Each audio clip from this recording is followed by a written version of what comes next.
Assalamualaikum students, this is me Junaid Musawi and I'm back with the another lecture on computer networks, chapter 3 of your textbook.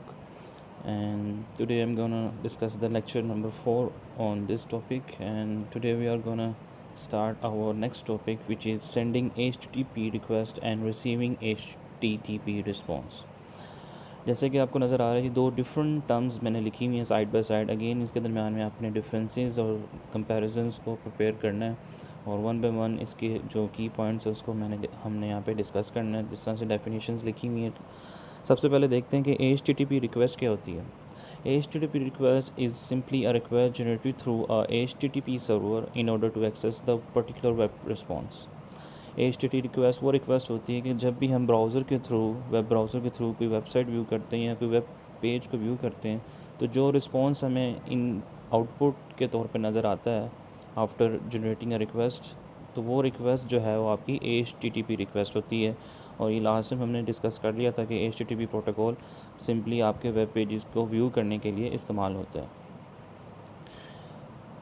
इस तरह इसकी example भी लिखी हुई है कि आप अगर गूगल पे जब हम एड्रेस टाइप करते हैं HTTP www.google.com, तो ये हम बेसिकली एक रिक्वेस्ट जनरेट कर रहे होते हैं अपने वेब ब्राउज़र के ऊपर, जिसका फर्दर हमें रिस्पॉन्स आके रिसीव होता है। इसी तरह HTTP रिस्पॉन्स क्या होगा, वो रिक्वेस्ट जो आपने HTTP रिक्वेस्ट जनरेट की है किसी वेब ब्राउज़र को यूज़ करते हुए, और उसके रिस्पॉन्स में जो चीज़ आपको आउटपुट के तौर पे मिल रही है वो आपका HTTP रिस्पॉन्स कहलाता है। तो HTTP रिस्पॉन्स भी लिखा हुआ है, it is simply the response which you get after the approval of your HTTP request through some certain protocols. यानी कि कुछ सर्टन प्रोटोकॉल्स को फॉलो किया जाएगा और उसके अकॉर्डिंगली आपको रिज़ल्ट जो है उसका रिस्पॉन्स जो है एक वेब पेज के तौर पर नज़र आना शुरू हो जाएगा।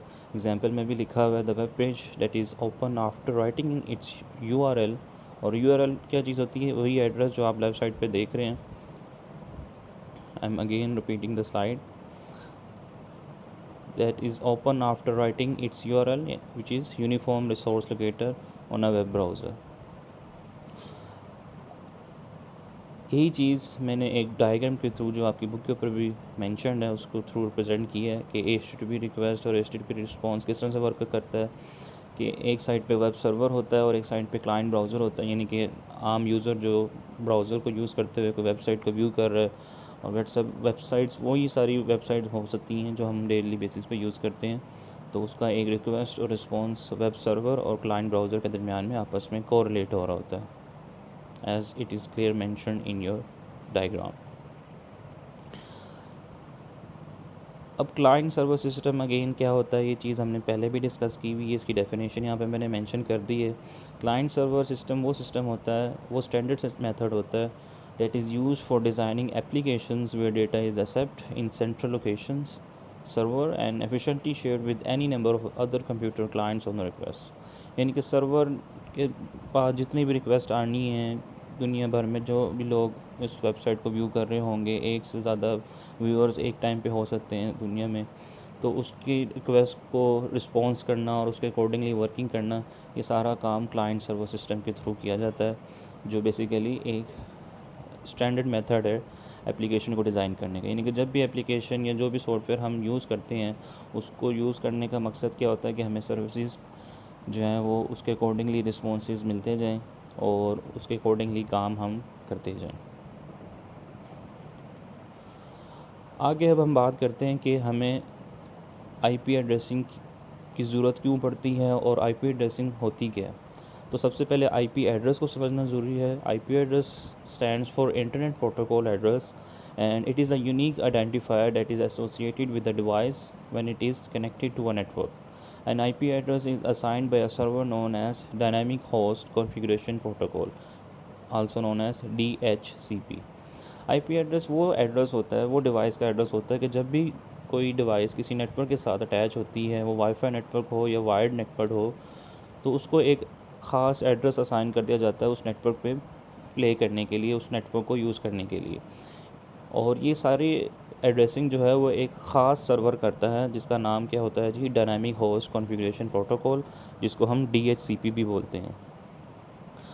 और अगेन ये DHCP प्रोटोकॉल्स हमें तब मिलेगा जब हम किसी डिवाइस को किसी नेटवर्क के साथ अटैच करते हैं।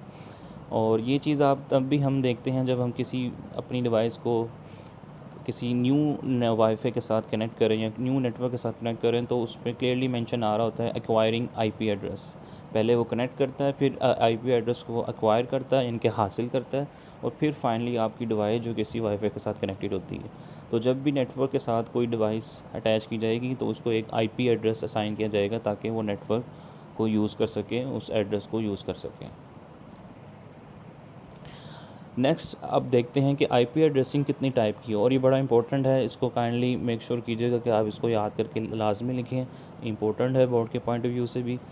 दो टाइप की एड्रेसिंग होती है, एक होता है IPv4 internet protocol version 4, and the other one is the internet protocol version 6 which is IPv6।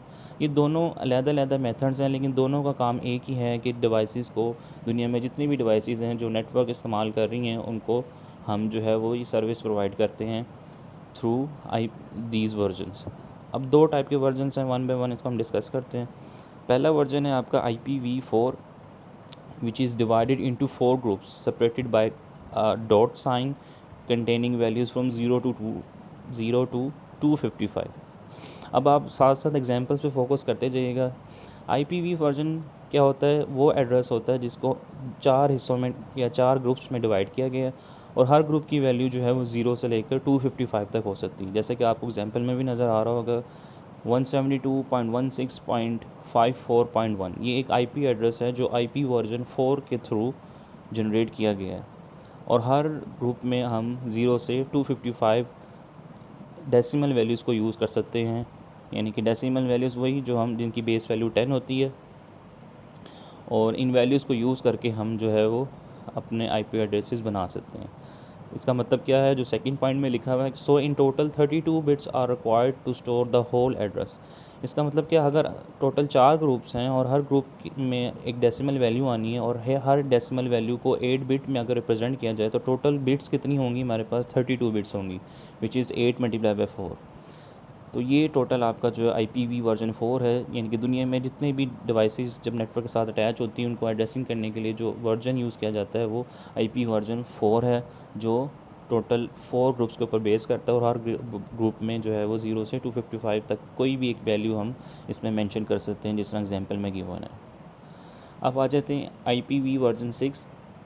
IPv version 6 IP version 4 से डिफरेंट है इस लिहाज से कि इसके अंदर टोटल 8 ग्रुप्स होते हैं, और हर ग्रुप को डॉट साइन से सेपरेट किया गया होता है, और हर ग्रुप में 4 हेक्साडेसिमल वैल्यूज़ या हेक्साडेसिमल डिजिट्स जो हैं वो स्टोर किए जा सकते हैं। अब हेक्साडेसिमल डिजिट 4 बिट्स के ऊपर होता है, हर एक डिजिट 4 बिट्स को रिप्रेजेंट कर रहा होता है। So in total 128 bits are required to store the whole address. यानी कि टोटल 8 ग्रुप्स हैं, और हर ग्रुप में हेक्साडेसिमल वैल्यू आएगी, और हेक्साडेसिमल वैल्यूज़ टोटल बिट्स कितनी बना देगा, वो 128 बिट्स बना देगा। एग्जांपल में भी आप देख रहे हैं 2001.db8। अगेन DB यहाँ पे जो डिजिट है वो एक हेक्साडेसिमल वैल्यू है। D और B ये हम ऑलरेडी डिस्कस कर चुके हैं प्रीवियस चैप्टर में।